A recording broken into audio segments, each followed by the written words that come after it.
Welcome to Constant Variables, a podcast where we take a non-technical look at building and growing digital products. I'm Tim Bornholdt. Let's get nerdy.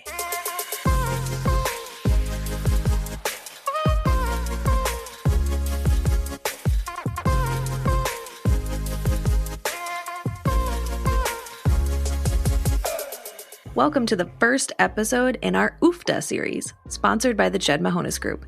In this series, we give you a bite of what you need to know about a technical subject, introduce you to an expert in the field whom you can follow, and link to resources where you can dive deeper. And if you find yourself underwater with some of the terminology dropped in these episodes, be sure to check out our glossary of tech terms at jmg.mn/glossary. While you're listening to Tim's conversation with Chase Thompson about blockchain and crypto, please take a second to rate and review the show on Apple Podcasts.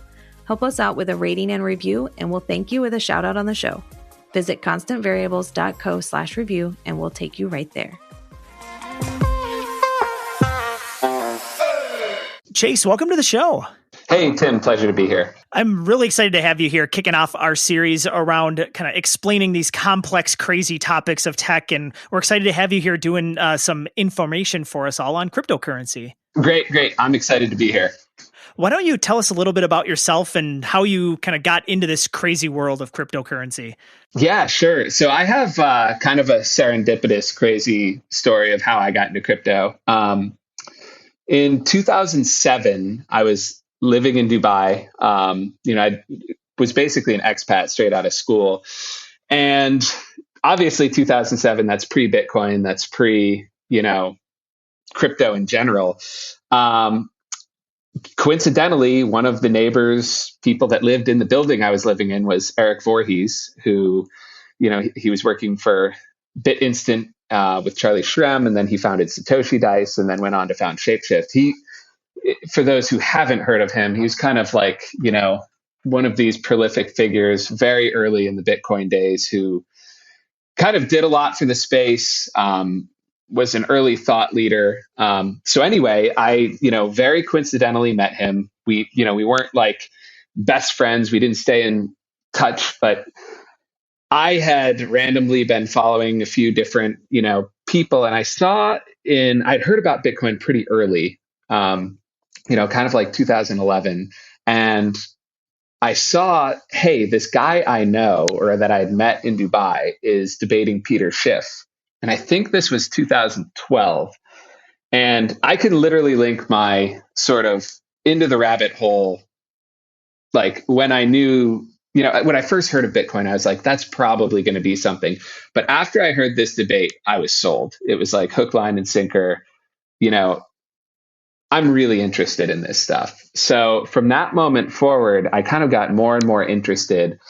And, I'd started a business overseas and it was going really well. But by 2014, I think I was so interested in crypto that I just needed to do it full time. And at that point, I was living in Malaysia. And although there's a lot in terms of crypto going on in Malaysia today and a lot of teams, I didn't know. I mean, there was one small business that I had seen that was like custodying Bitcoin for people.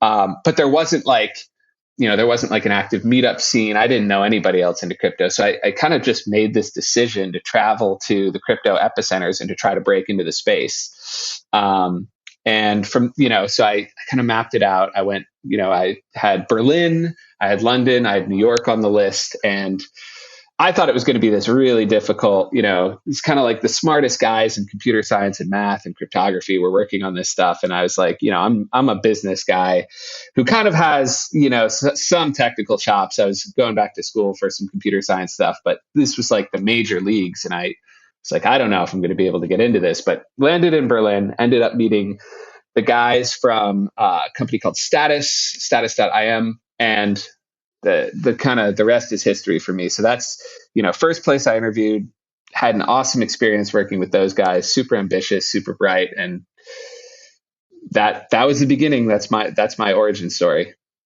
It's I hear that often. A lot of times people downplay when they get into technology, being like, oh, I'm just the business guy, I'm just the sales guy. But it's, as many, I know a lot of those really smart, really nerdy people that, they might understand this thing intimately, but would have no idea how to explain it to their wife or to their, spouse or their kids or anything like that. So as much as they can come up with the technology, you still need somebody selling it and being out at the forefront. So don't shortcut yourself too much there. Appreciate it. Yeah. I think as an industry, we're seeing we need more and more of that now too. Like as we try to get to mainstream adoption, we kind of need these, translators and these traditional business roles to kind of do those things and, onboard, the general public into the space, because we're kind of past just onboarding developers. But I'm sure we'll get into more of that later. Well, yeah, I think this is a good seg into the first question with, how do you, if you were going to talk to some of these nerds that really understand how, the blockchain works and how cryptocurrency works, the real engineers, how would you explain that to them using, all the acronyms and buzzwords you might want to use? So I'm going to give you kind of maybe an atypical answer here. I'd try to not use the buzzwords and the things that, were really popular from 2015 to 2017, 18, because I think those can kind of, potentially even alienate people, because it can lead to this kind of overpromise, underwhelm situation. So, if I look at, where we fail as an industry, it's when we start talking to developers like, oh, crypto, it's like this new kind of database, or it's buzzword. And, although crypto isn't new anymore, it's such a fundamental redesign in the way that we think about, systems or, networks, and a bunch of other kind of core topics. It's still not, polished in the way that a developer going into some new field, it's still not like a perfect developer experience. So I think we almost need to kind of go back to basics. And if you're a tech guy, if you're a developer, if you're, some other high tech field, we still need to sell them on almost like the social, like the political science of why we're doing this before we kind of sell the tech, because the tech promises a lot and it can totally change the world, and it can totally, it can do all of these incredible things. But when a developer jumps into it, if they're expecting, this sort of perfect developer experience, they're not going to have that from day one.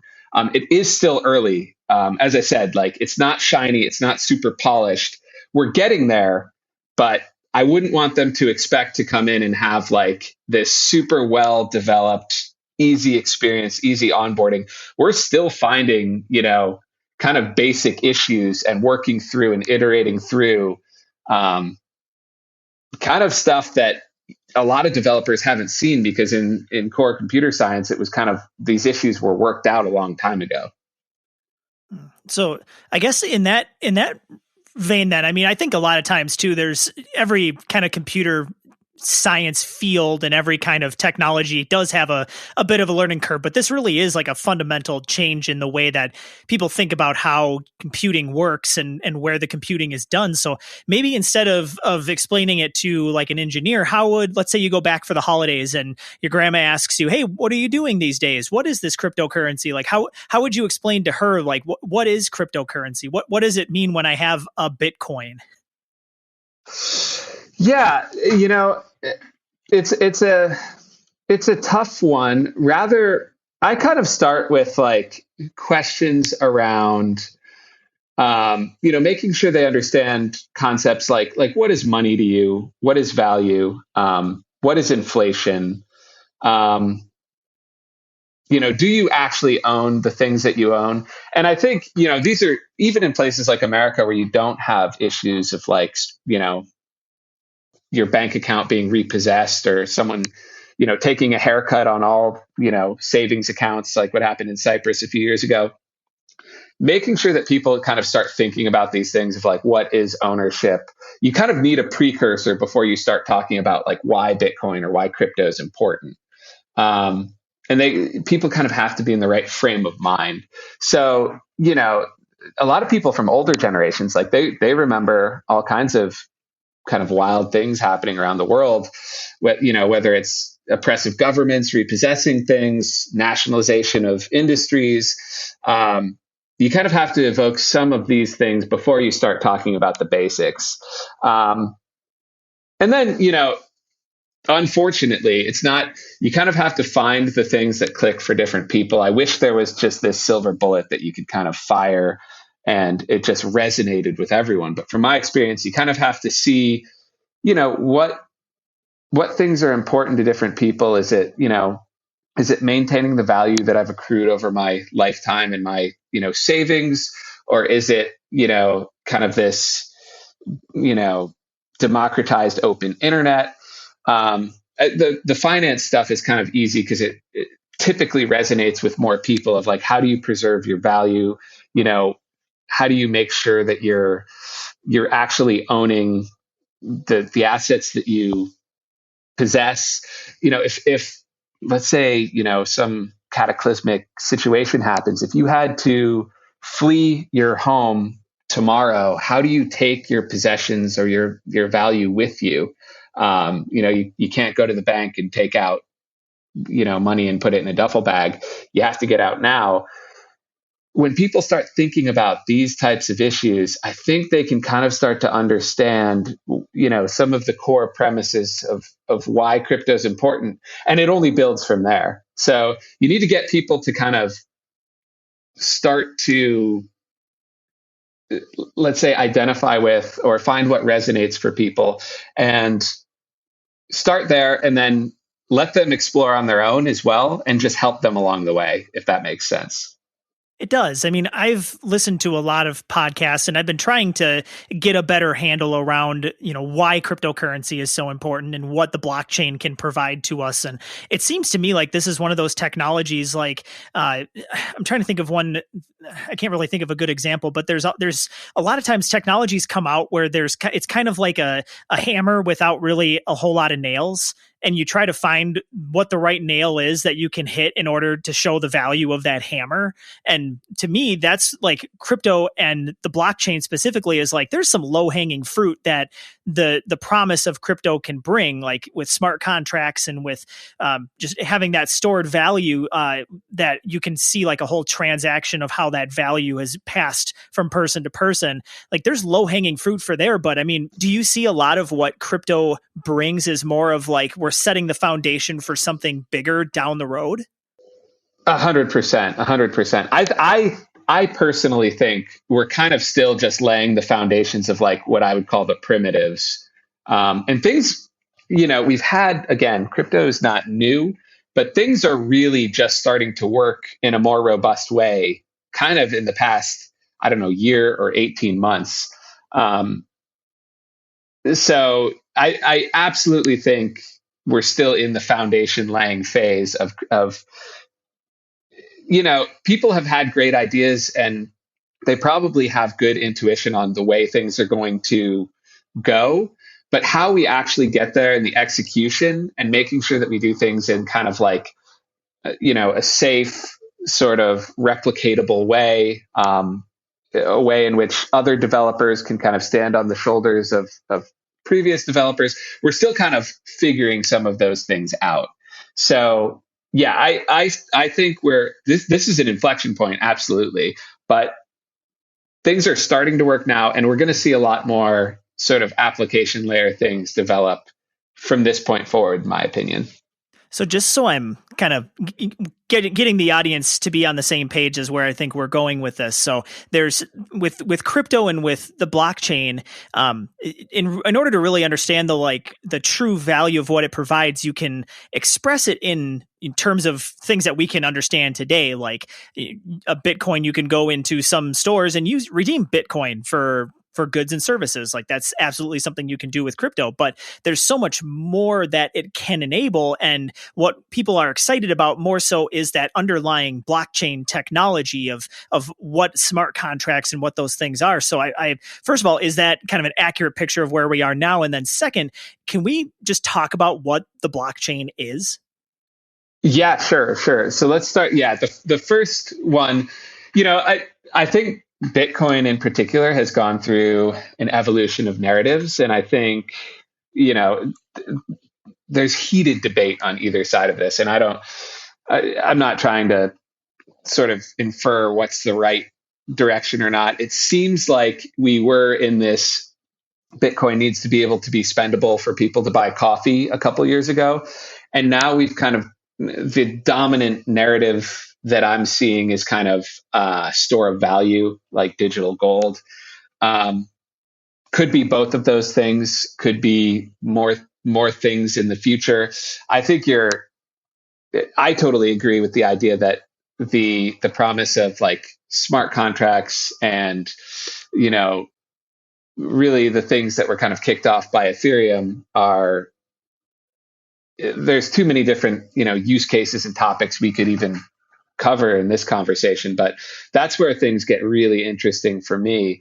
And I think the shining example of like, you know, application layer in crypto working is what I'd really point to is Uniswap, the first sort of mass market successful decentralized exchange where you can very easily as an end user take one asset based on Ethereum and trade it for another asset based on Ethereum.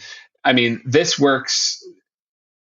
There's not really much in terms of trade-offs with how well this works compared to a centralized exchange. So we're starting to see, like, you know, fees aside, we're starting to see the applications, an application at least, running on a blockchain that really gives centralized services a run for their money. And a lot of them don't yet, right?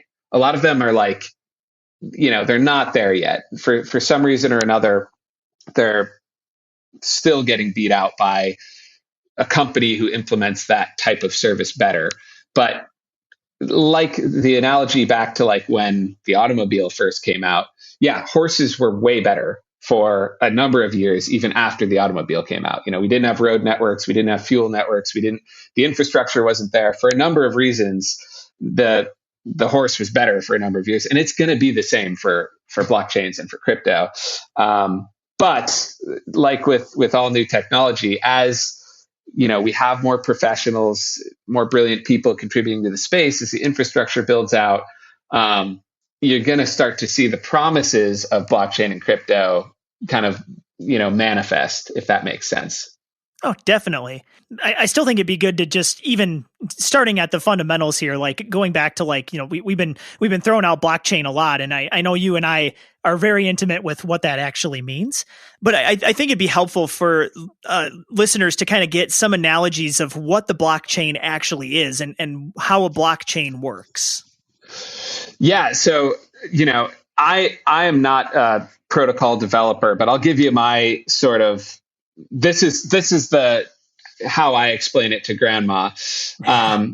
So when I think of a blockchain or cryptocurrencies that, you know, sit atop a blockchain, I think of it almost like this mail network of, think of like if each node in the net, or sorry, if each address in the network is a mailbox, you know, and the address of that mailbox is the public key, and the ability to send mail from your mailbox to another mailbox is controlled by another private key.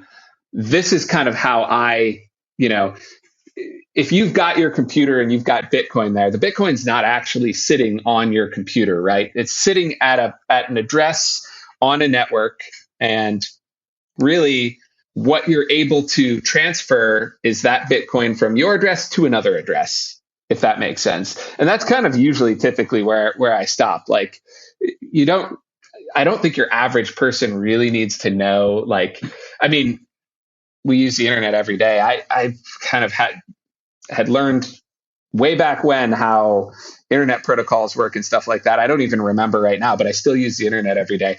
I think with crypto, it's kind of going to be the same. Like, you don't really need to know about, like, if you're a regular old end user, you don't really need to know about consensus algorithms or, like, you know, is it proof of work or proof of stake? I mean, maybe that's useful for you if you're trying to do a little bit more medium to advanced things on a network. But as a typical user, all you really need to know is how to move things from one address to another address, or how to interact with an application.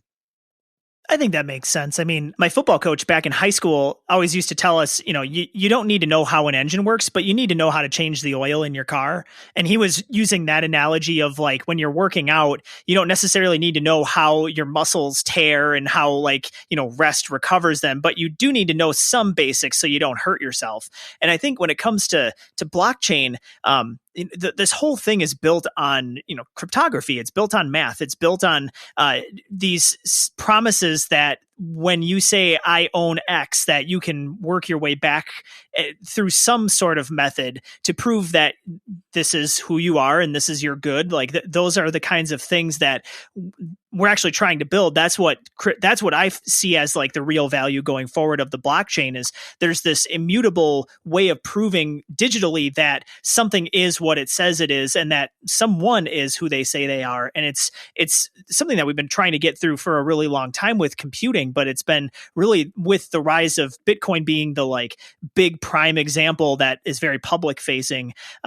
We haven't really had a whole lot of ideas, because we haven't had that inherent trust and that inherent like kind of checks and balances with having a decentralized service. We haven't really been able to build up something like that. So that's what to me, the promise of having these technologies built out that work like they say they are and are secured and trusted. That's kind of the foundation behind all of these cryptocurrencies and the blockchain. Yeah, it's interesting. I haven't had a lot of these thoughts and conversations in a couple of years now, but it's always good to do it and kind of go back to basics. I think the 0 to 1 moment, at first, at least for Bitcoin, was figuring out, you've got this digital good, this digital thing that has value, and you can send it to another person. The challenge up to the point of Bitcoin was always, how do we make sure that you're not just going to copy that and send it to someone else as well, right? And what a blockchain essentially does is it eliminates that ability, because of the way that it stores value, and it records, the way that an asset moves from one address to another address. You can't double spend, right? You can't send that same good to more than one person. So that was the real 0 to 1 moment. It was, you've got this digital item. How do you, verify its scarcity? How do you make sure that a sender isn't replicating sends to multiple people? And that's what Satoshi figured out. How do you think crypto has changed over the last few years, and where do you think this is going to go in the future? I think we've kind of covered some of that in this conversation, but I'm really curious, like, where we have this foundation and there's this kind of future that people that are big into crypto paint. And I think you said it before, you haven't had this conversation in a few years, right? And that's kind of the boat I feel personally like I'm in. Is I'm in technology. That's my life. That's what I do all day. Where crypto, I've kind of sat on the sidelines and just kind of seen different people talking about it from time to time. Now I feel like it's moved into, like, I don't want to call it a cult because that's got negative connotations to it. But it's like, to me, it's like it's an insular group that's hard to break. And so I'm really curious, like, how do you see, like, bringing those people like me that are technology, where I'm very pro tech, don't get me wrong. I'm just trying to figure out, like, how do you bridge that gap of, like, common people that don't understand how any of this works compared to, like, the very smart people that are working on using this technology to further us along. It's like, how do you see that gap being divided or bridged rather?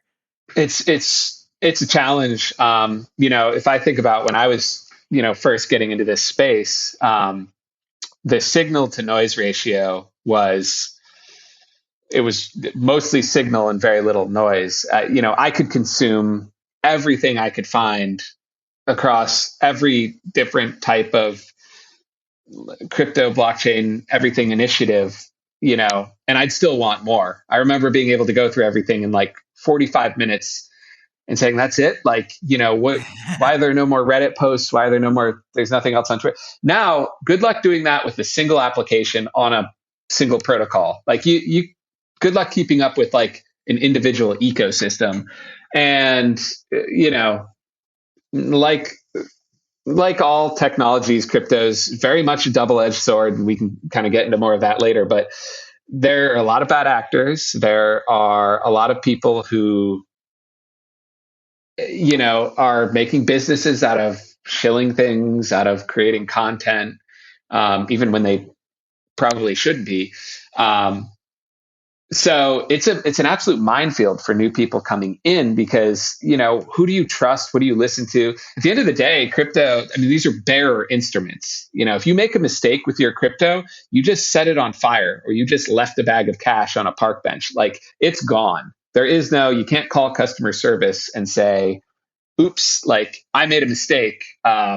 This very nice guy messaged me and told me he was going to make me $1 million this year. And I input my private key and now all my money's gone. It's like, there is no recourse for that. So A, there's a lot of misinformation out there, and B, bad things can actually happen. I think the only way for people who are coming in who don't have like a serious friend connection, someone in the industry or some, methodology of how they ingest information is you really just have to experiment small, start really, really small, learn the ropes yourself. Don't be afraid to get burned. It happens to all of us, like even people who have been around forever, but really only kind of put any real money into the space when you're really comfortable with it. And I don't mean, there's other ways you can, a regular person can open a Coinbase account and buy Bitcoin and feel pretty confident that, that's a safe scenario. But people typically, they get in and they quickly fall down the rabbit hole. And, day one, they're buying some Bitcoin or Ethereum on Coinbase. And then a couple of weeks later, they've heard about some, rabbit mongoose farm that's giving them 2,000% APR on their deposits and they're, putting their life savings. It really does happen fast sometimes. So I'd say like for anybody getting into the space, try to find people who are, somewhat, who've been around for a while, or if they, have some kind of academic premise, thesis. Stay away from the YouTube influencer whose thumbnail pictures are all their mouth wide open, screaming about making $1 million, a week. It really is. I can't overstress this enough because it really is such a minefield these days. If someone is trying to get you to join their Telegram group or their Discord, it's probably one you don't want to be in. It's totally fine to go seek things out that interest you and kind of, play with protocols and try to figure things out yourself. I encourage that all day, but just realize like it is the early days in the sense of we haven't had like, we've had cash as a society, but we haven't had like ultra valuable bearer instruments that people have to deal with in a long time. And let's just say like it requires a different mindset. You got to kind of be more cautious around what kinds of activities you engage in, what kinds of apps you download on your computer, the sites you visit, because I mean, the night is dark and full of terrors in crypto, and it really is. And I don't mean to turn anyone off the space, but you really do have to use a kind of caution that we're not used to in modern society. Well, let's say that you and I have been friends for a really long time. We're not recording this as a podcast, and I come up to you and say, Chase, I want to get in on this. Where do I get started? What resources would you direct people? I would assume, like you said, not YouTube and not necessarily like the cryptocurrency subreddits. Where have you found the most value with like, are there newsletters or, podcasts or anything like that you find very valuable for you? Yeah, absolutely. So for actually for anyone, not just for new people, I would say if you haven't completed Andreas Antonopoulos's Internet of Money 1, 2, and 3, that's where you start. And if that doesn't sell you on the space and the promise, maybe this isn't for you. So start there. I think it is a very, very core concepts type of series of like why this stuff's important. You can give that to anyone from, your most brainiac developer all the way to grandma. I think Andreas does a fantastic job of talking to the widest audience possible and really articulating kind of the promise and, the potential of this space. So start there. I am always captivated by the writings of Arthur Hayes. I don't know what his position is at BitMEX anymore, but he still posts on the BitMEX blog. So Arthur Hayes is it's certainly a more finance focused audience, but like he's a guy who's been around forever. He really gets this space. Absolutely brilliant. I love everything that he writes. Jordan Fish, who publishes under the name Kobe on Substack. That's where I'd start.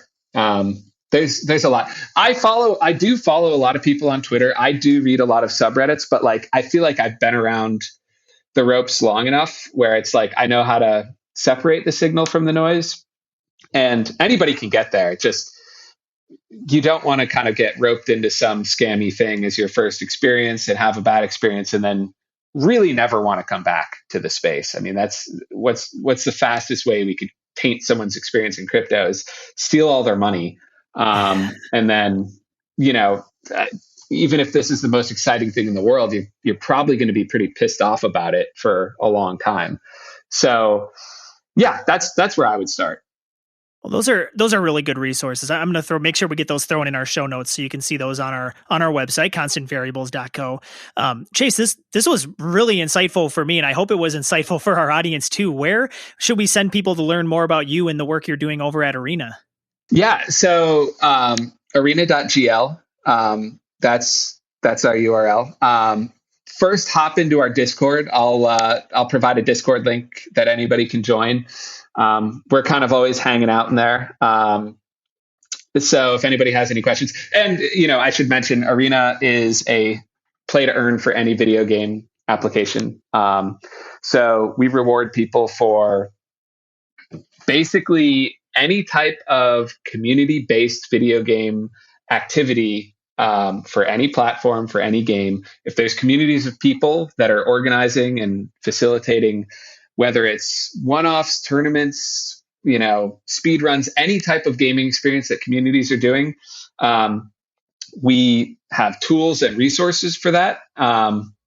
And we also have rewards and crypto incentives for people for any type of activity on our platform. So come check us out. We're also on Twitter. It's just our ArenaGL is our handle. And yeah, that's us. I love it. So I can finally make money playing Super Smash Brothers for the Nintendo 64 again. That's awesome. Yeah, 100%. 100% you can. That's our whole, reason for being. I love it. Well, Chase, thank you so much, and we'll catch you around the block here for part 2. All right, it's been a pleasure. Thanks. A big thanks to Chase Thompson for joining Tim on the podcast today. You can learn more about his play-to-earn company, Arena, by visiting arena.gl. Show notes for this episode can be found at constantvariables.co. You can get in touch with the show by emailing hello@constantvariables.co, or you can find us on Twitter at @CV_podcast. Today's episode was produced by Jenny Karkowski and edited by the agile Jordan Doust. As I mentioned at the start of the episode, if you can take a few minutes to leave us a rating and review on Apple Podcasts, we'll give you a mention in a future episode as a thank you. Visit constantvariables.co/review and we'll link you right there. This episode was brought to you by the Mahonis Group. Check us out at jmg.mn or connect with us on LinkedIn.